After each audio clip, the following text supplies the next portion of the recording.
आवाज आ रही है आप लोगों को मेरी? तो मुझे चैट में बता दीजिए।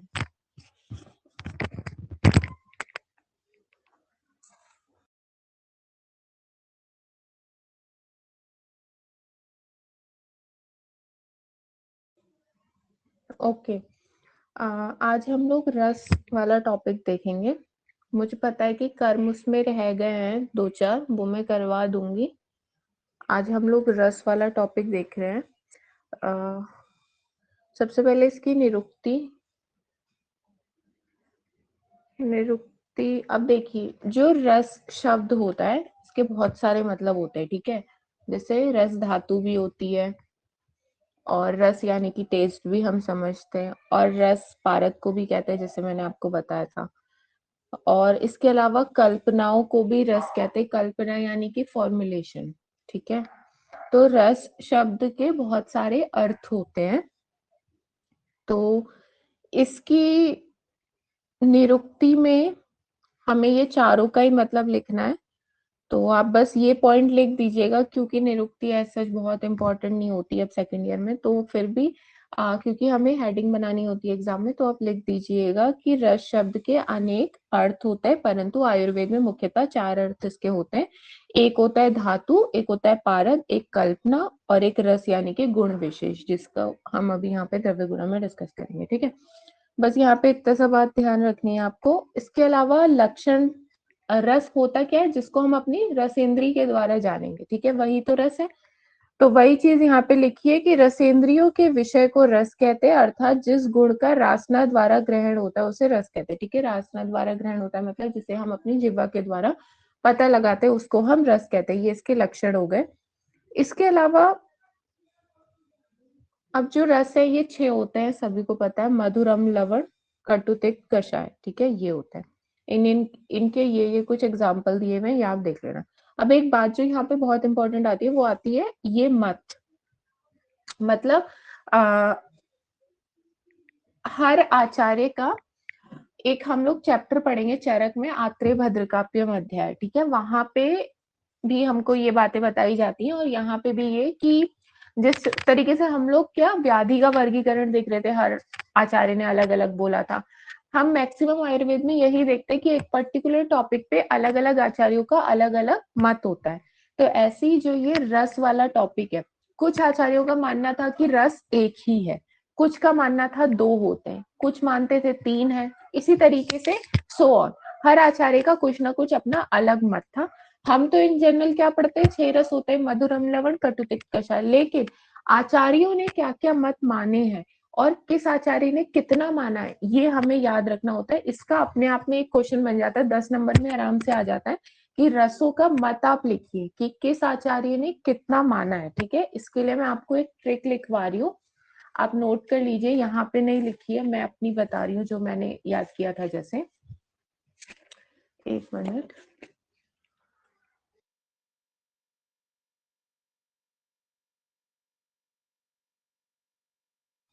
हाँ लिखिए, बीएसपी हटाओ, बीएसपी, ठीक है। बीएसपी हटाओ, कब, कब लिखते हैं ना हम, कब, ब से बतख, तो उसकी जगह आप कब लिखिए, व से वक, ठीक है, व लिखिए आप। तो बीएसपी हटाओ, कब निधि का विकास होगा, ठीक है। बीएसपी हटाओ, कब निधि का विकास होगा। तो ये इस रिस्पेक्ट में बोला हुआ है कि जैसे बीएसपी जो है बहुजन समाजवादी पार्टी, वो क्या है, जनरली लोअर कास्ट के लोगों को प्रमोट करती है। तो इस चक्कर में क्या है, जो जनरल कैटेगरी वाले हैं उनको उतना ज्यादा प्रोत्साहन नहीं मिल रहा था।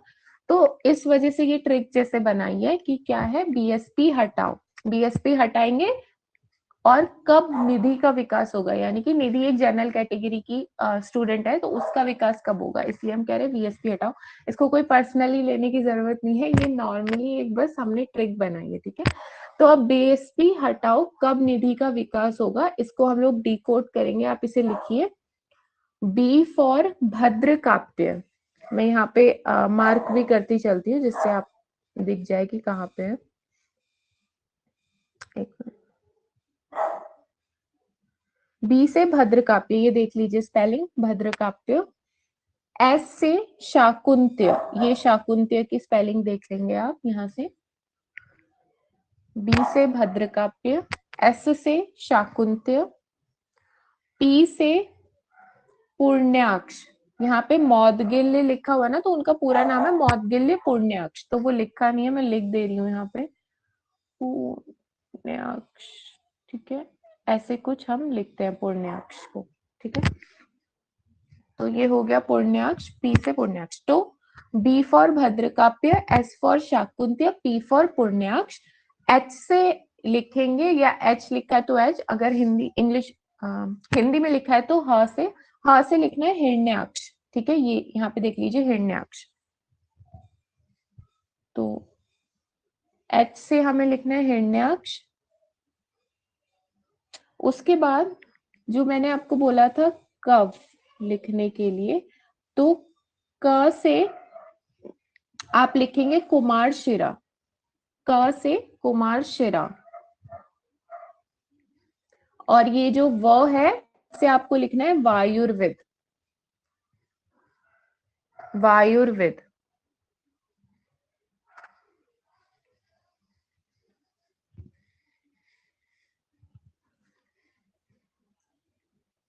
उसके बाद निधि जो हमने लिखा है, निधि भी ना एक्चुअली आपको हिंदी में लिखना है कुछ इस तरीके से, निधि, ऐसे। ठीक है, निधि, तो इसमें भी एक न बन जाएगा और एक ध बन जाएगा।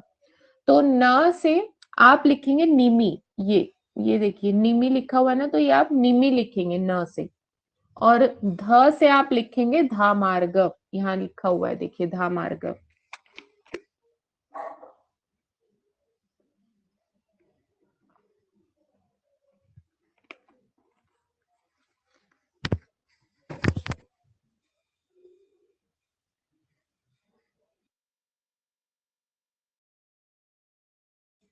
यहाँ तक नोट कर लिया है क्या आपने? जल्दी से मुझे चैट में बता दीजिए।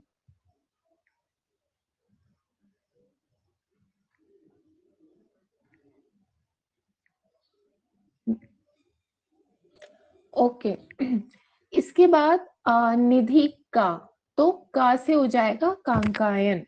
ठीक है, निधि का से हो जाएगा कांकायन, ये लिखा हुआ है कांकायन। ठीक है, तो हमें बस इतना ध्यान रखना है। तो ये टोटल कितने हो गए? आप लोगों ने कितने लिख लिए, काउंट करके बताइए। 9 हो गए। भद्रकाप्य, शाकुंत्य, पुण्याक्ष, हिरण्याक्ष, कुमारशिरा, वायुर्विद, धामार्गव और कांकायन। ठीक है, इसी सीक्वेंस में आप यही ट्रिक के साथ लिखेंगे इसको, तो आपके लिए नंबर ध्यान रख। कैसे कि जो भद्रकाप्य थे सबसे पहले नंबर पे आ रहे हैं हमारी ट्रिक में, तो इन्होंने जो मत दिया उनके अकॉर्डिंग रस सिर्फ एक ही होता है। इसी तरीके से शाकुंतल हमारी ट्रिक में सेकंड नंबर पे आ रहे हैं, तो इन्होंने जो रसों का मत दिया कि इनके अकॉर्डिंग कितने रस होते हैं, तो इन्होंने कहा 2 ही होते हैं। तो इसी तरीके से सारा चलेगा, जो जिस नंबर पे आ रहा है हमारी ट्रिक में उसने उतना ही नंबर ऑफ रस माने हैं। ठीक है, तो सबसे पहले अगर हम लोग भद्रकाप्य की बात करें, तो आचार्य भद्रकाप्य का मानना था कि रस सिर्फ एक ही है और वो है जल, बस। इसके अलावा ये मधुर, अम्ल, कटु कुछ नहीं मानते हैं, ये सिर्फ मानते हैं रस एक ही होता है और वो है जल। ठीक है, ये आपको ध्यान रखना है। इसके अलावा फिर जो सेकंड नंबर पे आते हैं वो आते हैं शाकुंतल। ठीक है, तो ये 2 रस मानते हैं, एक ये मानते हैं छेदनीय होता है और दूसरा है उपशमनीय। ठीक है, एक होता है छेदनीय, एक होता है उपशमनीय। इसके अलावा छेदनीय को आप समझ लीजिए शोधन जैसे करके शरीर से बाहर निकालते हैं ना, तो वही छेदन कर्म, ये द्रव्यों का काम है। ठीक है, तो इनके अकॉर्डिंग छेदन होते हैं द्रव्य, या तो उपशमनी होते हैं, या तो वो आपकी बॉडी पे काम करके वो रस दोषों को बाहर निकाल देगा, या वो आपकी बॉडी में दोषों को शांत कर देगा, ऐसा शाकुंतल का मानना था। ठीक है, छेदनीय और उपशमनीय इनका मानना है। थर्ड नंबर पे हमारी ट्रिक में आते हैं पुण्याक्ष। ठीक है, जिनका पूरा नाम है मौदगिल्य पुण्याक्ष। तो इनका मानना है कि रस होते हैं 3। ठीक है, इन्होंने एक छेदनीय माना, एक उपशमनीय माना, तीसरा इन्होंने साधारण रस माना। ठीक है, ये छेदनीय और उपशमनीय तो दोनों सिचुएशन में यूज किए जाएंगे जब किसी तरीके का रोग होगा, ठीक है। या तो दोषों का बहुत ज्यादा प्रकोप है तो हम छेदनीय रसों का प्रयोग करा के उन्हें शरीर से बाहर निकाल देंगे, या अगर बहुत ज्यादा प्रकोप नहीं है, हल्के फुल्के बड़े हुए, तो हम उन्हें शरीर में ही शांत करके उपशमनीय रसों का प्रयोग करेंगे। लेकिन ये पुण्याक्ष ने बोला कि नॉर्मल सिचुएशन में क्या करेंगे, ये तो आपने दोषों की सिचुएशन की बात की, नॉर्मल में क्या करेंगे। तो उन्होंने कहा इसीलिए क्योंकि नॉर्मल के लिए कुछ वर्णित नहीं है तो मैं अपनी तरफ से एक और रस ऐड करता हूँ जिसे हम साधारण रस बोलेंगे, और इसको हम लोग नॉर्मली यूज करेंगे, ठीक है। जो हेल्दी स्वस्थ पुरुष हैं वो इसको यूज करेंगे जिनमें किसी तरीके की दोषों की विकृति नहीं है। तो पुण्याक्ष के अकॉर्डिंग ये 3 रस होते हैं। उसके बाद नेक्स्ट जो आचार्य आते हैं वो आते हैं हमारी ट्रिक के हिसाब से हिरण्याक्ष, ठीक है। तो हिरण्याक्ष क्योंकि चौथे, तो इन्होंने जो नंबर ऑफ रस बोले वो भी 4 बोले, ठीक है। वो क्या बोले, स्वादु हितकर, स्वादु अहितकर, ठीक है, फिर अस्वादु हितकर, फिर अस्वादु हित अहितकर। यहाँ पे लिखा नहीं हुआ है ये सही से, आप नोट कर लीजिए। हिरण्याक्ष ने 4 रस बोले, पहला बोला स्वादु हितकर, पहला था स्वादु हितकर,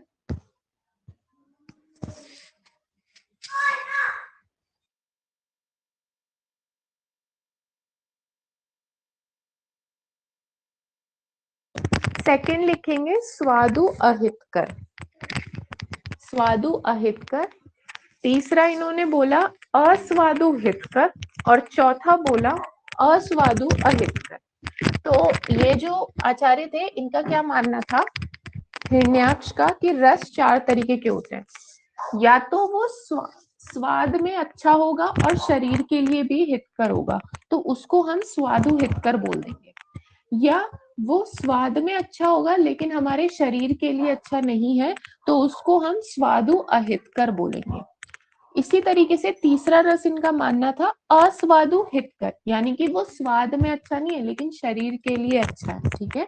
और चौथा इन्होंने माना अस्वादु अहितकर, ना शरीर के लिए अच्छा है और ना ही स्वाद में अच्छा है, ठीक है, ऐसा इनका मानना था। तो इन्होंने 4 तरीके के रस माने। फिर नेक्स्ट हमारे जो आचार्य आते हैं वो आते हैं कुमार शिरा, ठीक है, हमारी ट्रिक पे भी 5वें नंबर पे। तो इन्होंने जो रस माने वो 5 माने, ठीक है। इन्होंने पंच भौतिक संगठनों के हिसाब से 5 रस कर दिए, भौम्य, आप्य, आग्नेय, वायव्य और आकाशीय, ठीक है। इस तरीके से 5 कर दिए कि जिस भी आहार में जिस भी पर्टिकुलर महाभूत की प्रधानता होगी वो हम कह देंगे कि ये रस है, ठीक है। जैसे भौम्य रस, आप्य रस, आग्नेय रस, इस तरीके से इनका मानना था। इसके बाद जो नेक्स्ट आचार्य आते हैं वो आते हैं वायुर्विद। तो यहाँ पे कंफ्यूजन ऐसा रहता है कि हमें लगता है कि भाई वायुर्वेद तो 6ठे नंबर पे आए हैं तो इन्होंने 6 ही रस दिए होंगे जो हमें पता है, मधुर, अम्ल, लवण, कटु, तिक्त, कषाय, लेकिन ऐसा नहीं है, ठीक है। ये बात आपको ध्यान रखनी है, ये आए जरूर 6ठे नंबर पे, इन्होंने 6 रस भी दिए लेकिन इन्होंने मधुर, अम्ल, लवण, कटु, तिक्त, कषाय वाले रस नहीं दिए। तो इन्होंने कौन से रस दिए, इन्होंने गुण के आधार पर रस दिए, ठीक है। यहाँ पे इसको याद करने का ट्रिक ऐसा है कि आप वात के गुण याद कर लीजिए, वात के क्या गुण याद कर लीजिए, शीत, लघु और रुक्ष, ठीक है। ये 3 गुण आप वात के याद कर लीजिए, फिर इन 3 के पलट के उल्टे गुण लिख दीजिए। लघु का क्या हो जाता है गुरु, शीत का हो जाएगा उष्ण और रुक्ष का हो जाएगा स्नेह। तो ऐसे ओवरऑल हमारे 6 रस बन जाते हैं जो कि आचार्य वायुर्वेद का मत था, ठीक है। इनके अकॉर्डिंग 6 तरीके के रस होते हैं जो कि है गुरु, लघु, शीत, उष्ण, स्निग्ध, रुक्ष, ठीक है। इसको याद करने की मैंने आपको ट्रिक बताई कि आपको 3 वायु के गुण, वात के गुण ध्यान रखने हैं, लघु, रुक्ष और शीत, ये कॉमनली हम सभी को ध्यान रहते हैं, ठीक है। उसके बाद जो नेक्स्ट आचार्य आए वो थे निमि, ठीक है, वैदेह निमि इनका पूरा नाम था। निमि जो आचार्य थे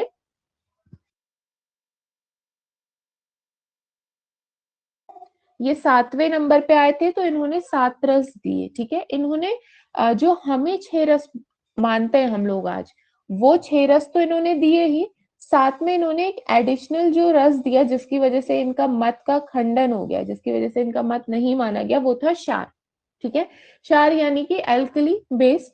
तो इनका मानना था मधुरम लवण कटु तिक्त कषाय, ये 6 रस तो होते ही हैं, साथ में एक और रस होता है जो कि होता है क्षार, ठीक है। लेकिन इनका भी मत नहीं माना गया। तो ये आचार्य निमित है, ये जो भी हम मत पढ़ रहे हैं ना, ये इन सभी आचार्यों के मत नहीं माने गए। लास्ट में आत्रेय ने जब 6 रस रखे, मधुरम लवण कटु तिक्त कषाय, तो उनका मत माना गया और वही आज भी फॉलो होता है, ठीक है। बाकी इन सभी को जब इनके एक्सप्लेनेशन के लिए बोला गया, तो क्या हुआ था कि ये जो आत्रेय भद्रकाप्यम अध्याय है, चैप्टर 26 है चरक का, तो यहाँ पे इसके बारे में बताया जाता है कि एक सभा हुई थी, ठीक है। वहां सभा में हर तरीके के आचार्य आए थे, जिस तरीके से सेमिनार और वेबिनार्स वगैरह होते रहते हैं जहाँ पर डिस्कशन सभी के चलते हैं, तो उसी तरीके से एक सभा बुलाई गई थी। वहां पे ये सारे अलग अलग आचार्य थे, इन सभी ने अपने अपने हिसाब से अलग अलग मत रखे कि मैं 2 रस मानता हूँ, मैं 4 मानता हूँ, मैं 6 मानता हूँ। लेकिन इन सभी को जब इनके एक्सप्लेनेशन के लिए बोला गया, तो ये एज सच जस्टिफाई नहीं कर पाए कि ये क्यों पर्टिकुलरली 1, 2, 3 या जितना भी ये रस मानते हैं वो क्यों मानते हैं। तो इस चक्कर में इन सभी के जो मत थे उन सबका खंडन हो गया, ठीक है। इन सभी के मतों को नहीं माना जाता है, इनको नष्ट कर दिया गया है। लास्ट में जब आत्रेय आए, तो आत्रेय ने 6 रस दिए और उन्होंने एक्सप्लेनेशन भी अपना सबको अपने उस एक्सप्लेनेशन से सभी को जस्टिफाई करते हुए बताया कि, या सबको सेटिस्फाई किया उन्होंने अपने उस एक्सप्लेनेशन से। तो इसीलिए जो 6 रस हैं वो आत्रेय के माने जाते हैं, जो कि मधुरम लवण कटु तिक्त कषाय। बाकी इन सभी के रस नहीं माने जाते हैं, बस हमको याद करने होते हैं, ठीक है। इसके अलावा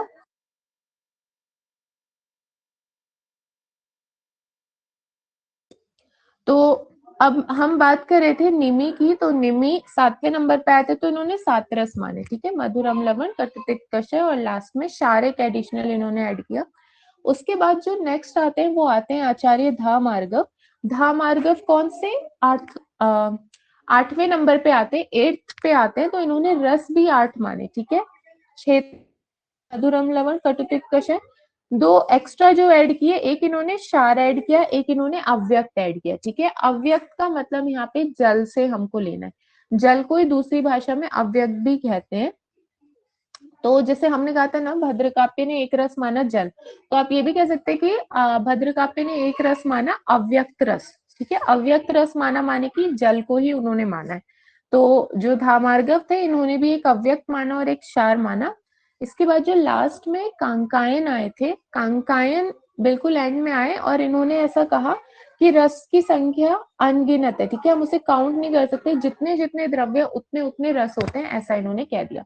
तो इसका भी कुछ लॉजिक नहीं बनता है, तो इनका भी जो मत था वो खंडित हो गया। तो इस तरीके से ये पूरी रसों का जो भी मत थे अलग अलग आचार्यों के हिसाब से, मैंने ये आपको समझा दिया। ये क्वेश्चन बहुत इंपॉर्टेंट है, 10 नंबर में पूछा जाता है, ठीक है। तो आप इसको स्किप नहीं कर सकते, ये बच्चों को याद नहीं होता है इजीली, क्योंकि ये ऐसे बहुत रटने वाली चीज है, बट मैंने इसे बहुत सिंप्लीफाइड करके आपको बता दिया है। आई होप कि अब आपको समझ में आ जाएगा और आप इसे भूलिएगा नहीं, ठीक है, क्योंकि बहुत इंपॉर्टेंट है ये। इसके अलावा यहाँ तक आप में से किसी को कुछ पूछना है तो आप पूछ लीजिए।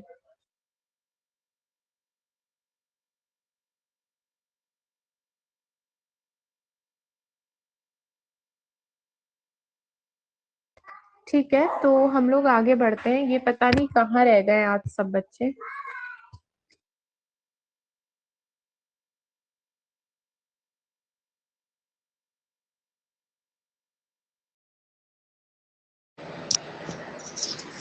Ma'am hello. हाँ बताइए। हाँ बताइए। मैम लेकिन पुनर्वसे आत्रेय ने तो 6 ही माने हैं ना, इससे अलग तो कुछ नहीं है ना। हाँ वही तो उनका मैंने कहा मत तो लास्ट में। ये मत तो माना हाँ गया है। बताइए। ये वाला मत तो बोलिए। माना गया है, पुनर्वसे आत्रेय का मत जो इन्होंने दिया था।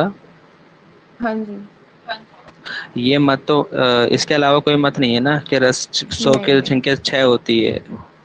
हाँ लेकिन 8 भी हम तो जो, माना है किसी आचार्य, 8 तो वही तो मैं किसी ने कुछ आपको माने हैं। बता रही हूँ, वही मैंने आपको बताया कि आचार्यों ने सबने अलग अलग माना है, लेकिन इसको फॉलो नहीं करते हैं। जो आज हम मानते हैं वो सिर्फ आत्रेय का मानते हैं, आत्रेय बाकी का किसी मानते आचार्य का नहीं मानते हैं। हैं। जी ऐसा है। हाँ ओके, तो इसके अलावा अब हम आगे बढ़ेंगे।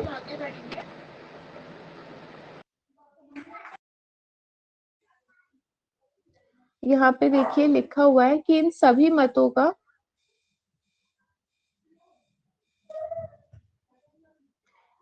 मतों का आत्रेय पुनर्वसु ने युक्तिपूर्वक खंडन कर दिया और अंत में आत्रेय ने ये सिद्ध किया कि रस सिर्फ 6 ही होते हैं, ठीक है, मधुर, अम्ल, लवण, कटु, तिक्त, कषाय। बाकी सभी के हम मतों को नहीं मानते हैं, ठीक है। बाकी ये नागार्जुन का मत है, आधुनिक मत है, ये सब हमारे कुछ काम का नहीं है। क्वेश्चन हमारा वो सिर्फ ये जो सभा हुई थी जिसमें हर आचार्य ने अलग अलग रस माना था उससे ही बनता है, तो वो हमें ध्यान रखना है, ठीक है। इसके अलावा अब एक हमारा इसमें टॉपिक आता है रस और अनुरस का, ठीक है।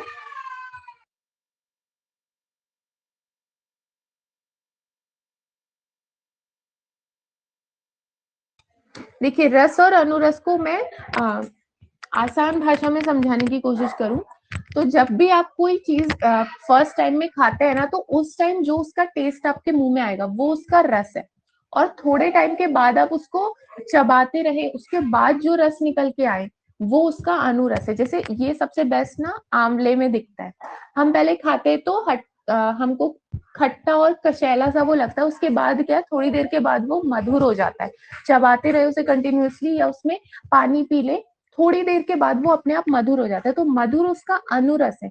और जो सबसे पहले हमें उसको जब हम खाते हैं तो फर्स्ट टाइम में जो रस हमको महसूस होता है, जो कि अम्ल और कषाय सा हमको महसूस होता है, वो उसका रस है। तो रस और अनुरस ये रहता है, मैंने आपको आसान भाषा में समझाया है ये। अब इसकी अगर हम डेफिनेशन बोलेंगे तो जो प्रधान है, ठीक है, जो प्रधान है वो रस कहलाता है, और जो अप्रधान होता है वो अनुरस कहलाता है। ये प्रधान और अप्रधान का क्या मतलब है कि जिसको हमने फर्स्ट टाइम में खाया और जो सबसे पहले व्यक्त होगा वो प्रधान है, क्योंकि सबसे पहले वही व्यक्त हो रहा है, तो वो रस है।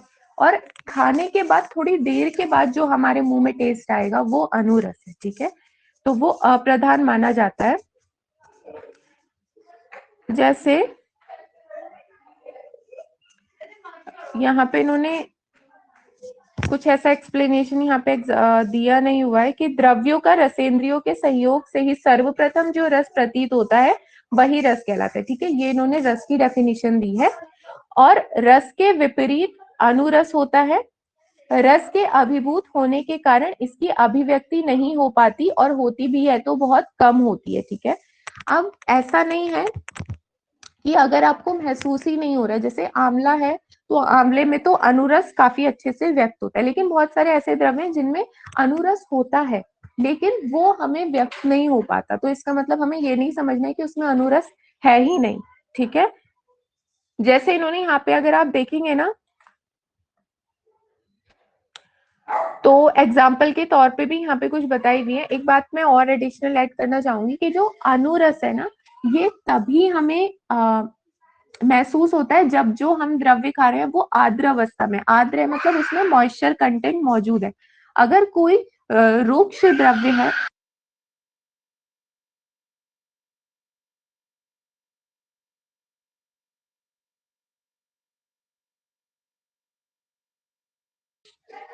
अगर हम लोग किसी आर्द्र अवस्था में द्रव्य को खाएंगे ना, जब उस द्रव्य में मॉइस्चर कंटेंट मौजूद है तभी मैक्सिमम चांसेस रहते हैं कि हमें किसी द्रव्य की अनुरस की अनुभूति हो पाएगी। रस तो चाहे हम शुष्क अवस्था में लें उसको या आर्द्र अवस्था में लें, ठीक है, मतलब चाहे द्रव्य ड्राई हो या उसमें मॉइस्चर मौजूद हो, वो फ्रेश हो, दोनों ही सिचुएशन में हमको रस की तो अनुभूति होगी ही, लेकिन अनुरस की अनुभूति हमें मैक्सिमम टाइम सिर्फ और सिर्फ आर्द्र अवस्था में ही होती है, ठीक है। तो इस वजह से ये भी कहते हैं कि जो रस आर्द्र अवस्था से शुष्क अवस्था तक स्थिर रहे, ठीक है, ये मैंने जो आसान भाषा में समझाया ना उसको थोड़ा सा टिपिकल लैंग्वेज में ही लिखा हुआ है कि रस हमको आर्द्र अवस्था में भी मिलेगा और शुष्क अवस्था में भी देखने के लिए मिलेगा। तो जो रस आर्द्र अवस्था से शुष्क अवस्था तक स्थिर रहे या शुष्क अवस्था में भी व्यक्त हो वही प्रधान माना जाता है और उसे ही रस की संज्ञा दी जाती है, ठीक है। और जो सिर्फ आर्द्र अवस्था में व्यक्त होता है, जो सिर्फ तब व्यक्त होगा जब पर्टिकुलर द्रव्य में मॉइस्चर कंटेंट मौजूद है, तब वो चीज हमारी अनुरस कहलाती है, ठीक है। ये इन्होंने इतनी सी बात इसमें बताई है। इसके अलावा इन्होंने इसका थोड़ा सा समराइज करते हुए 2-3 पॉइंट लिखे हैं रस और अनुरस के लिए। तो रस हमेशा ही व्यक्त होता है, अनुरस अव्यक्त रहता है। बहुत रेयर केसेस रहते हैं जहां पे हमें अनुरस व्यक्त रूप में मिलेगा, जैसे एक आंवला है, ठीक है। बहुत ही कम द्रव्य होते हैं, एक दो ही गिने चुने द्रव्य होंगे जिसमें प्रॉपर्ली अनुरस व्यक्त होगा, बाकी सभी में अव्यक्त रूप में रहता है। अव्यक्त रूप में यानी कि हमें उसका स्वाद पता नहीं चलेगा, ठीक है। इसके अलावा लेकिन स्वाद नहीं पता चलेगा तो उसके मौजूद होने का क्या फिर है? जब वो टेस्ट ही हमको नहीं आ रहा है तो फायदा क्या है फिर उसके वहां पे प्रेजेंट होने का? इसके बारे में आप सोच पा रहे हैं क्या लॉजिक होगा?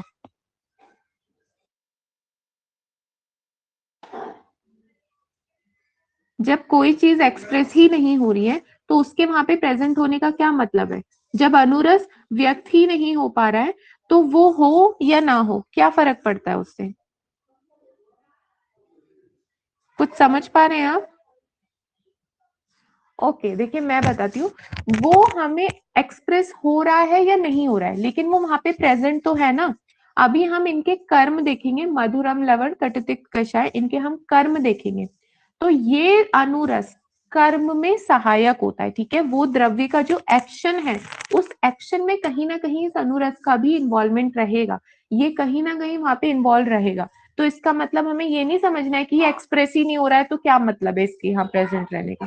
एक्सप्रेस नहीं हो रहा है इसका मतलब ये नहीं है कि ये बिना किसी काम के वहां पे प्रेजेंट है, ये अवश्य ही वहां पे किसी ना किसी कर्म में सहायक बन रहा होगा, ठीक है। उस पर्टिकुलर द्रव्य का जो भी कर्म है, उस द्रव्य के कर्म में ये उसको सहायता कर रहा होगा, इसीलिए अनुरस भी वहां पे मौजूद है, ठीक है।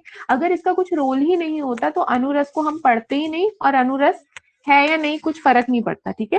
लेकिन ये एक्सप्रेस नहीं होता है बट ये प्रेजेंट रहता है। इसके अलावा रस है हमें शुष्क अवस्था में, आर्द्र अवस्था में, हर सिचुएशन में मिलेगा, लेकिन अनुरस हमको शुष्क अवस्था में अस्थायी है, यानी शुष्क अवस्था में हमको नहीं मिलेगा।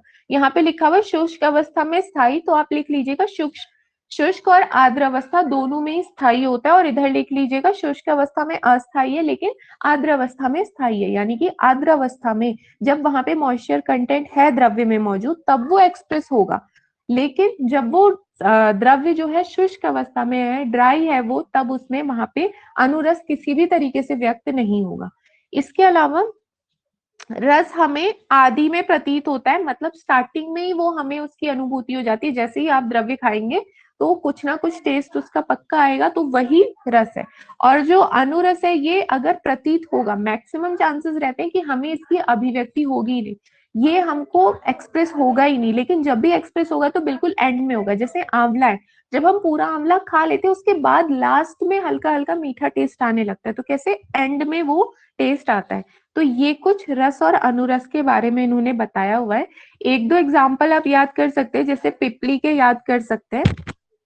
पिपली के लिए आर्द्रावस्था में मधुर रहता है और शुष्क अवस्था में कटु है, ठीक है। तो मधुर पिपली का अनुरस है और कटु इसका रस होता है, ठीक है। बस एक एग्जाम्पल आप याद कर लीजिए, हो जाएगा। तो नहीं हो रहा है तो कोई घबराने की बात नहीं है, जब हम लोग द्रव्य गुणा 2 पढ़ेंगे तो वहां पे हमें याद करने होते हैं बहुत सारे द्रव्यों के, तब हम इसे डिस्कस कर लेंगे, ठीक है। ये शॉर्ट नोट में आ जाता है कि रस और अनुरस का डिफरेंस करिए 5 नंबर में, तो उस हिसाब से ये जो कंटेंट है वो इनफ होता है, ठीक है। 1-1.5 पेज से आराम से भर जाएगा। इसके अलावा नेक्स्ट अब हम देखेंगे, तो यहाँ पे हाँ, ये अब रसों का पंच भौतिक संगठन के बारे में ये कुछ हमें दिया हुआ है, तो इसके लिए भी मैं आपको ट्रिक बताती हूँ। ये सीक्वेंस में तो आपको ये जो द्रव्य है ना आपको ऐसी सीक्वेंस में याद रखने हैं, रस ऐसी सीक्वेंस में याद करने होते हैं, मधुर अम्ल लवण कटुतिक्त कषाय, ठीक है। अब इसमें आपको एक नंबर याद कर लेना है, ये 54, 53, 43, 23, 21, 25, ये नंबर भी इसी सीक्वेंस में आपको याद रहना चाहिए, आप आगे पीछे नहीं कर सकते इस नंबर को, ठीक है। अब इसमें ये 1 2 3 क्या है आप लिख लीजिए, मैं बता रही हूँ। 1 आकाश, ठीक है, 1 आकाश, 2 है वायु, 2 है वायु, 3 है अग्नि, 3 है अग्नि, 4 है जल, 4 है जल, और 5 है पृथ्वी, ठीक है, एक है आकाश, दूसरा है वायु, तीसरा अग्नि, चौथा जल और पांचवा है पृथ्वी। ठीक है, अब हमने जो है नंबर याद करना है 54, 53। आप इसे ना 4-5 बार बोलेंगे तो ये याद हो जाएगा। ऐसे अभी डिफिकल्ट लग रहा है बट ये आराम से याद हो जाता है। 54, 53, 43, 23, 21, 25। ठीक है, अब इसमें सबसे पहले 54 आ रहा है, तो 5 और 4 हमें यहाँ पे देखना है। तो 5वें नंबर पे पृथ्वी आ रहा था और चौथे नंबर पे जल आ रहा था। ठीक है, तो यहाँ पे हो जाएगा पृथ्वी और जल की महाभूत है मधुर रस को बनाने के लिए। 53 यानी कि 5वें नंबर पर पृथ्वी है, तीसरे नंबर पर अग्नि है, तो यहाँ पे पृथ्वी और अग्नि महाभूत की प्रधानता हो जाएगी एंड सो ऑन। ठीक है, इसी तरीके से पूरा साइकिल चलता रहेगा। तो यहाँ पे इंपॉर्टेंट है कि आपको नंबर ध्यान रखना है कि कौन सा महाभूत हमने किस नंबर पर ध्यान रखा है। उसके बाद आपको ये जो पूरा नंबर है 54, 53, 43, 23, 21 और 25, ये आपको यहाँ पे ध्यान रखना इंपॉर्टेंट है। ठीक है, तो ये रहता है रसों का पंच भौतिक संगठन। यहाँ पे बस इतना ध्यान रखना है, बाकी ये जो कहानी लिखी है किसी काम की नहीं है, इसको हम कुछ याद नहीं करेंगे। ठीक है, इसके अलावा एक यहाँ पे दोषों के रिस्पेक्ट में भी बात आती है, ये मैं आपको स्टार्टिंग से बताती आ रही हूँ। स्टिल आप नोट कर लीजिए यहीं पे कि अब हम लिख ही रहे तो दोषों के लिए भी मैं बता देती हूँ। मधुरम लवण कटु तिक्त कषाय, ये लाइन से लिख लीजिए आप।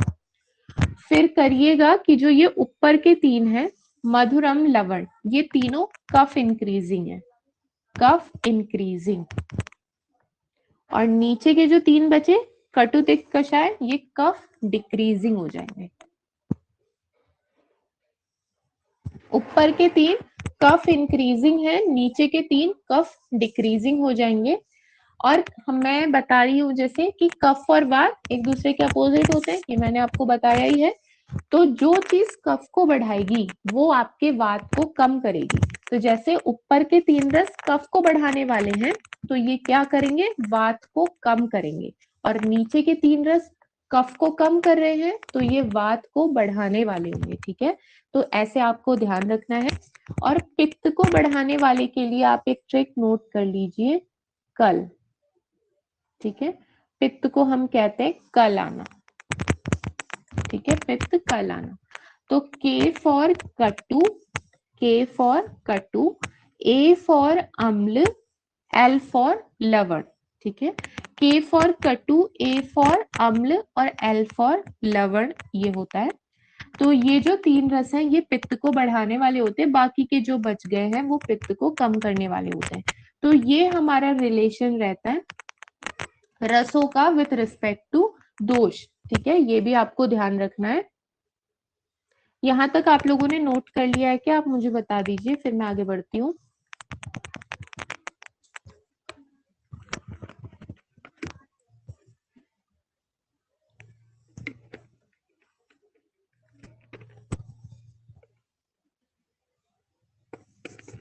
ठीक है, इसके बाद अब एक हमें ये रिलेशन आता है ऋतु के अनुसार। ठीक है, ऋतु के अनुसार भी हमें यहाँ पे रसों का रिलेशन याद रखना है कि कौन सी ऋतु में कौन सा रस बढ़ रहा है। ओके, तो सबसे पहले ये कुछ इन्होंने ट्रिक बनाई हुई है, एक सेकेंड रुक जाइए। ये वाला अभी टॉपिक हम स्किप करते हैं, ये मैं अपनी ट्रिक आपको नेक्स्ट क्लास में एक्सप्लेन करूंगी, इसको अभी के लिए आप छोड़ दीजिए। हम इसके आगे बढ़ते हैं। इसके आगे भौतिक निष्पत्ति का आधार ये वही है, दोषों के संदर्भ में बताया हुआ है, जो कि मैं आपको एक्सप्लेन कर चुकी हूँ। ठीक है, इसके अलावा ये जो चीज लिखी हुई है ना, ये भी मैं आपको चरक में एक्सप्लेन कर चुकी हूँ। मैंने बताया था कि जल की उत्पत्ति और जल का आधार हमको किसे मानना है, पीजे को मानना है, पृथ्वी और जल को। हाँ, पृथ्वी और जल को। तो रस का आधार और रस की उत्पत्ति अगर आपसे पूछी जाए कि रस का आधार कौन से महाभूत से है, रस की उत्पत्ति कौन से महाभूत से, रस की उत्पत्ति जो बोल रहे हैं ना, ये इन जनरल बोल रहे हैं। अगर वो स्पेसिफाई कर देते कि नहीं मधुर से बताओ, अम्ल रस की उत्पत्ति बताओ, कौन से महाभूत की डोमिनेंस है, तब तो आपको वो ट्रिक लगा के बताना है उसको 54-43 वाली। लेकिन अगर वो स्पेसिफाई नहीं कर रहे, इन जनरल पूछ रहे कि रस की उत्पत्ति कौन से महाभूत की प्रधानता से है या रस का आधार कौन से महाभूत की प्रधानता से है, तो आपको याद रखना है पीजे। ठीक है, पीजे यानी कि जल और पृथ्वी। उसके अलावा अब ये हमें और एक चीज ये बताएंगे कि बाकी के जो 3 हमारे पंच महाभूत बच जाते, ठीक है, बाकी के 3 कौन से बच जाते हैं, आकाश, वायु और अग्नि। तो ये जो 3 महाभूत हमारे बच गए हैं, ये रसों के ज्ञान में हमें सहायक होते, ठीक है, ये हम डिस्कस कर चुके हैं ऑलरेडी चरक में। तो लिखा है वायु, आकाश और अग्नि के प्रभाव से रसों का हमें ज्ञान होता है, ठीक है, ये इन्होंने यहाँ पे बताया।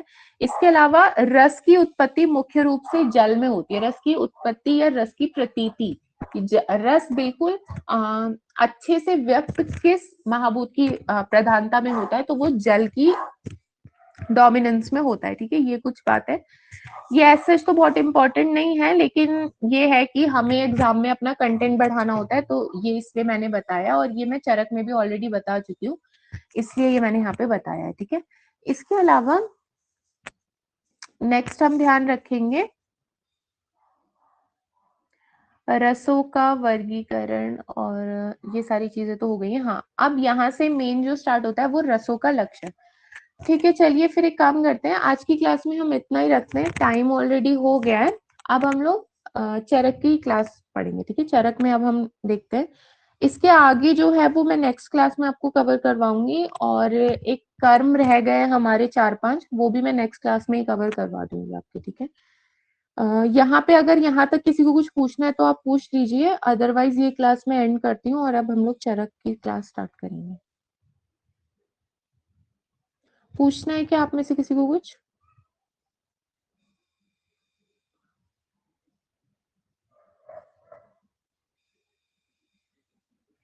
नहीं पूछना है शायद। ओके, ये जो पीडीएफ है मैं ये आपको ग्रुप में शेयर कर दूंगी। ये पीडीएफ में से 100% आपको कॉपी नहीं करना है, ठीक है। जो जो चीजें मैं एडिशनल ऐड करवाती हूँ वो आपको वहां पे ऐड करनी है, और इसमें से जो जो हाईलाइट करवाती हूँ मैं क्लास में, सिर्फ वही आपको अपने नोट्स में बनाना है। 100% इसको ही छाप के इसको पढ़ने की जरूरत नहीं है, ठीक है, क्योंकि इसमें पूरा का पूरा बुक ही छापी हुई है, इसमें कुछ ऐसा सच पता नहीं चल रहा कि नोट्स क्या है, क्योंकि नोट्स बहुत कंसाइज फॉर्म में होने चाहिए। बुक्स तो आपके पास भी है, मेरे पास भी है, तो हमें बुक्स ही पढ़नी होती तो हम नोट्स ही क्यों बनाते, ठीक है। तो नोट्स में बहुत कंसाइज लिखना होता है, तो जितना मैं आपको हाईलाइट करवाती हूँ और जो भी एडिशनल पॉइंट्स ट्रिक्स बताती हूँ वो आप अपने नोट्स में अपनी लैंग्वेज में लिख लीजिएगा, ठीक है। ओके, तो इस क्लास के लिए बस इतना ही है। अब हम लोग चरक की क्लास स्टार्ट करेंगे। मैं अभी टाइम बता दूंगी कि कितने बजे चरक की क्लास स्टार्ट होगी।